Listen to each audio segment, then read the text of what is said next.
I've been at this homeschool thing long enough to see some things that come and go in a cycle, and maybe you might recognize these as well. One of those things that I tend to see that happens just over and over, unfortunately, not with every family, obviously not with every family, but it's one of those things of just giving up, of quitting homeschool, or maybe the more PC angle would be to say, oh, we've just switched to another form of education. Today, I'm going to discuss my unofficial poll that I have conducted over the past 14 years and the trend that I see towards quitting. When does it happen? Who does it happen to? And why does it happen? That's what we're going to talk about in today's episode. Welcome to Little by Little Homeschool Podcast, where you'll learn tips and strategies that will empower you to home educate your children. I'm Leigh Nguyen, a homeschool mom of over 12 years, which includes 2 graduates. When I started homeschooling, I was pretty much on my own and was desperate for encouragement and help. My mission is to be a source of encouragement and help to you. Whether you are just beginning your homeschool journey or you're deep into the homeschool lifestyle, Little by Little Homeschool wants to help you stay the course because all the time you are investing into your children is completely worth it. If you're ready to take your homeschool to new levels, keep listening. First things first, before we get even deeper into this, I do advocate for everyone to do what is best for their family when it comes to the education of their children. But best, let's define what that is. Best is not defined as doing what everyone else is doing. Best is not defined by caving in because of peer pressure. Best is not defined by making a change because you are scared. Best decision, the best education for your kids comes when you look at all the angles, you look at all the options, you are open, you do your research, you think on it, you pray on it, and truly being open to whatever is going to be best for your children and your family as a whole, as well as your individual children. That is looking at it from a best angle. What I see in this trend of quitting does not always come after a lot of careful consideration. And again, it's not a disclaimer that that is always the case, but just overall with the trend. However, you are listening to me, Leigh, from Little by Little Homeschool, and you know I am so pro homeschool. I believe that most any parent can do it. Now, there are situations, there are families, and there are circumstances that it is better that they do not. And you can probably think of people that you know or groups of people that it just would not be best for the children. It is better for those children to be in school and to be looked after and taken care of. But for most of us with a Christian biblical worldview wanting to raise kingdom minded children, homeschooling really is the best decision. It will lead to a really good outcome when you put your heart and your mind and all your strength into it as well. So you can balance those two, what I think is best, and the fact that I do want you to do what is best for your children. So this isn't in any way made to make anybody feel bad about any decisions that they have made. That's not who I am. I mean, I can look back and think of how I kind of feel a little bit bad about putting my kids into school, but I learned a lot of lessons. I can relate to a lot of you who have been in a similar situation. And so there is always something good. God works for the good of those who love us, who love him, who have been called according to his purpose. So everything good can come from things. But I still think overall it can and should be the best way to educate and to raise children. So, this unofficial poll that I have conducted over the past 14 years is going to dive into now. I'm going to talk about the when, who, and why I see parents leaving home education. For me personally, not homeschooling was never an option. Once James and I made that decision, it was never an option. Now, if I came to him and was like, I am absolutely done, he wants to be supportive. If he saw me like, wow, she is really going downhill. This is not good for her own sanity. I'm sure he would have been like, oh, okay, that's fine. But I resolved to myself, like, I am the one that has to put in the time and the effort every single day. Now, I know I recently did an episode about where does dad fit into homeschool? And maybe my position might be what dad does. And he's the one who is the backbone and the foundation of keeping things going. It doesn't matter. There still needs to be one parent who's going to take the brunt of everything. And most of the time, that is mom. Just in our way of the way that most Christian families are, that typically is mom who takes care of the house and takes care of the children.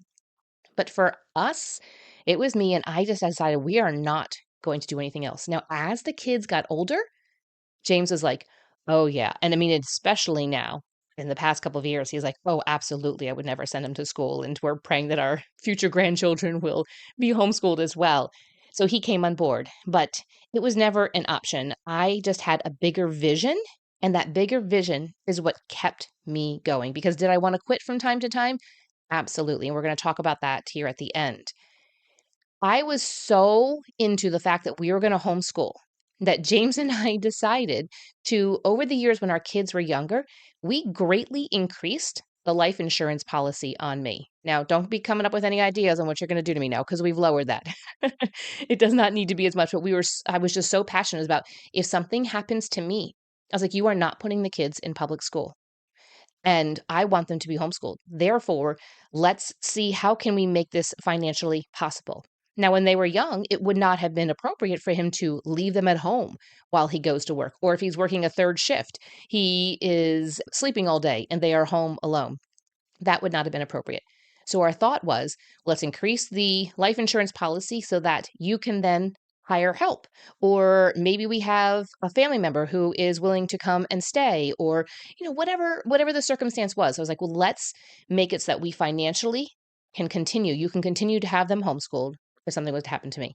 Now, at some point, I was like, okay, we've kind of gotten the point that they could do things on their own. We have enough friends that could be like, okay, this is what we should do for this homeschool the year and help the kids organize things. But thank the Lord, nothing happened to me. But that is how serious we were. We were not only financially investing in the homeschool and in our children, we were financially investing in the what if. Now, I'm not saying you have to do that, but that was just kind of what our frame of mind and how we looked at it as. Now let's do a breakdown of the when does this typically happen with the quitting of homeschooling, who typically quits, and why do they usually quit. And I'm going to wrap this up with just some straight talk for you, the homeschool mom, so that you can stay the course because I know that you want to keep on doing this. You want to continue homeschooling. So let's start with when. The trend that I tend to notice is that most homeschool families, most homeschool moms will throw their hands in the air, throw in the towel, whatever you want to say, however you want to phrase it. She will decide, I cannot do this any longer between the years of homeschooling between 4 and 6. Now, that's not the grades. That is like the fourth year of homeschooling. So the fourth, fifth, and sixth years of homeschooling, I tend to notice those have the highest drop-off rates. Why is that? Well, a lot of families will start off with their kids being younger. And so it's kind of like, okay, we sort of play and we're doing this and we're doing that. It's just all kind of fun and games, and you get in deep into it. But also, I tend to notice that a lot of moms get burned out around year 5. You had a great first couple of years. You held yourself together for maybe another year or 2 or 3. And now you're like, I just don't see myself being able to continue doing this. And so between the fourth, fifth, and sixth year of homeschooling, no matter the age of your kids, I tend to notice the largest drop off. If you are finding yourself in that situation, in that age range of how long you've been homeschooling, I will drop a link in the show notes for an episode I did talking about burnout, which we'll kind of get a little bit more into. I also notice, and this could kind of correspond with that between year 4 and 6, but it could be year 2, 3, because it also depends upon the age of children. So I will notice that when possibly the oldest sibling gets to be around 5th, 6th grade is when parents start to question whether they can do this or not. And we'll talk about why in just a couple of minutes. But that is when I tend to notice. It does not mean that somebody quits after 1 year. Sometimes there are those that are like, I can't do this after 1 year, and they give up, they move on. They go back to public school, private school. But typically, it's between those years of 4 and 6 and then around the age of 5th, 6th grade. And sometimes it's, okay, we're going to put the oldest into school and we'll continue homeschooling the others. But eventually, when each child gets to 5th or 6th grade, they end up putting them into school. So ultimately, then they're all in school. Who? Who can this happen to? Who quits homeschooling? Guess what? It can happen to anyone. You could be next. I didn't mean to be that. If I had like some spooky voice or something to be a little bit more ominous or something. But don't think that you can't be next. Don't think that it can't be you. Yes, I talked about the fact that I had this vision and this resolve that we were going to do this, but it very easily could have been me. It could have been me just getting to the point. There were times I wanted to quit. And there were times, there's often been scenarios where I'm like, I have to do something and it's going to be hard. And I will say to James, don't let me quit. And this was one of those. I was like, ignore. I noticed that I would just kind of have some highs and lows and some emotions. And I would say to him when I was strong and steady, when I have those times, you just listen, help me out, but do not let me quit. So maybe that's what you need to do also is tell your husband, do not let me quit. Don't let me, let me have my moments of feeling down or being upset, overwhelmed. And again, we'll get into like how to combat this in just a minute. But maybe he has to have that talk to him when you are of sober minded and your emotions are down. But this can happen to anyone. It could happen, like I said, you could be next. So you need to have a great resolve and a deeper why. And this is why I have in the foundation of your homeschool blueprint is this exact thing.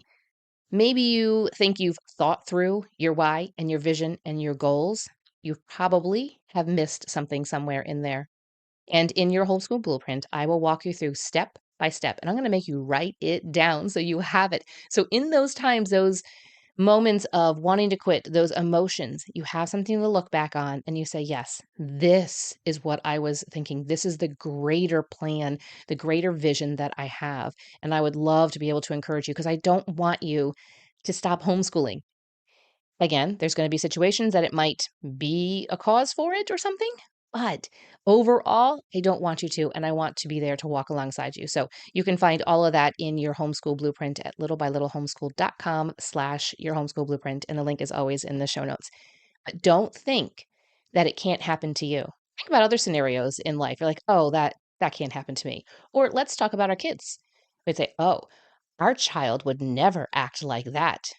Hmm, you're going to eat some humble pie pretty soon, I'm sure, because you're going to see your child go ahead and do that. Be like, oh, my child has such great manners. And you look over at the playground and they are kicking some other kid or something. And you're like, okay. So never say never. So never say, I never will quit. Know that that is always something that can come up in your mind. So don't be too high and mighty and too haughty about it. Know that it can be you and it can be anybody.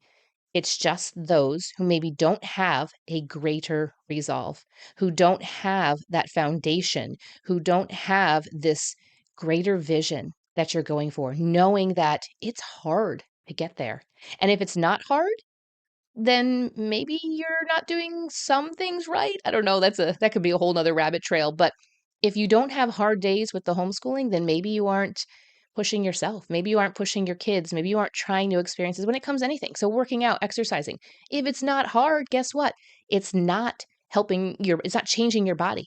If you want to change your body composition and you're lifting weights and you're not sweating, you're not out of breath, and it's not hard, you're just basically just moving, which is fine. Movement is fine. But if you're looking for something greater, you need to then know that it's going to be hard. So understand it is hard and this can happen to anybody. Why does it happen? Why do homeschool parents quit homeschooling? Well, I see a couple of main reasons why. The first one is they are burned out, like I mentioned earlier, and I'll put a link for another episode in the show notes that can follow that up if you're like, I think I'm burned out, or I experience burnout often. So I think recommend you listen to that one. But they get burned out. It's so easy to get burned out when you're doing something day in and day out. Even when think before kids, and maybe you worked and you had a full-time job. I remember getting burned out and taking not a sick day, but like a mental health day, just a day off. And I would go do something outside. I would do what would make me feel like I could get back to a good place in my mind. And so that happens with homeschooling too. Your kids are home with you all the time. Even if you guys aren't home all the time, 100% of the time, they are your responsibility. And all of the emotions and just how draining that can be physically, mentally, emotionally, all of those things. So it's easy to get burned out. And we need to recognize that you're just in a burned out state. That doesn't mean that you need to stop what you're doing. You can get burned out from, we'll go back to working out.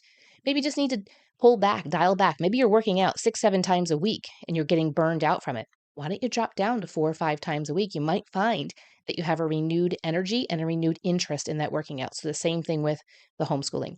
You can also just get overwhelmed. You have multiple kids. Maybe you start off and you have just some little ones, and then eventually you're homeschooling all of your kids, whether that's 2, 3, 4, 5, or more than that. And it just feels like a lot. There is a lot also to manage. Are you doing different activities? Are you involved in co-ops? Are you volunteering places? Do you have a lot of things going on in your neighborhood or in your church? And it's very easy to get overwhelmed. And so that could be a reason why. You say, well, if I just put the kids onto the school bus, then I can be able to get X, Y, and Z done, and I won't be overwhelmed anymore.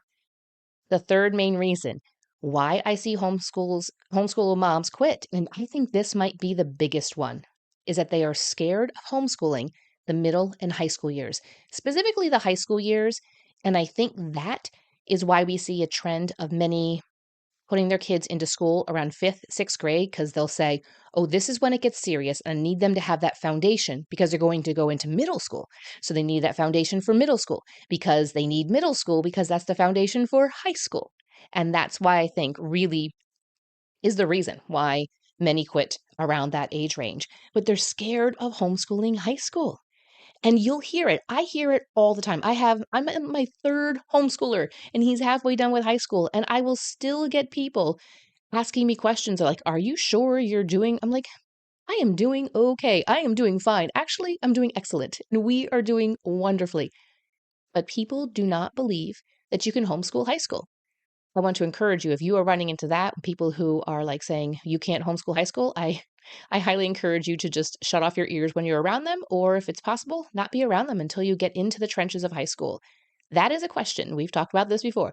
People will ask when you say, I'm going to homeschool. And they're like, what are you going to do for high school? And you're like, my child is 5. Why do I have to think about that right now? High school is just made out to be this big, huge hurdle that we can't overcome, that only the experts can actually educate teenagers. No, you can educate them much better. Now, we're going to get into a whole other episode. I'd love to talk about high school stuff because I don't know. It's where I'm deep in the trenches right now, and I have seen for myself how I could change my mindset about high school and I guess a bit, mostly just the outcome of how it's turned out for us. So don't be afraid of high school. There is always a solution to no matter what you are facing when it comes to homeschooling high school. All right, we're going to close out here with my straight talk. Are you ready? Okay, you got your big girl pants on? You ready to hear this? You have to push through when you have the urge to quit. You're saying to yourself, but I want to quit. Or maybe you remember this episode a few months down the road or a few years from now, and you want to quit. This is what I'm going to tell you to do because you're going to have those feelings of wanting to quit from time to time. You need to adjust, figure out what needs to be adjusted in your homeschool. Maybe you need a little bit more time off. Maybe you guys are involved in too many things. Maybe you need to step away from a co-op. Maybe you need to step away from too many online courses, too many times and places and things that you have to be set for. You have too much of a schedule. Whatever it is, sit down and adjust. Go back to those goals that you established if you joined your homeschool blueprint and say, where have I gotten off course? So make the adjustments. Maybe you need to take things down a notch. Like I mentioned, if you're just involved in too many things. Maybe you actually aren't involved in too many things. Maybe just for your family, it's too much. Take it down a notch. Homeschool, even homeschool high school, should not be taking you all day long. Now, yes, you might be like, do a little here, and then the kids go play for a few hours, a little here. That's not the same thing. Homeschool, even up to high school, you should not be doing school for 8 hours a day. However, you might have a real brainiac on your hands, and that child loves to be able to do all of their schoolwork and they want more and more and more. Then go ahead. That's fine. Most kids, that's not going to be what they want to do. So take things down a notch. You know what you need to take things down a notch with. Maybe you need to outsource. Maybe you actually do need to find an online course for something, or an art class to go to, or a co-op, or some type of nature program. Maybe you need to find a math tutor. Maybe you need to pull along a friend, somebody to help out, and maybe you do some joint classes together with a couple of friends and not really form your own co-op, but just get together once in a while, but outsource some of those things.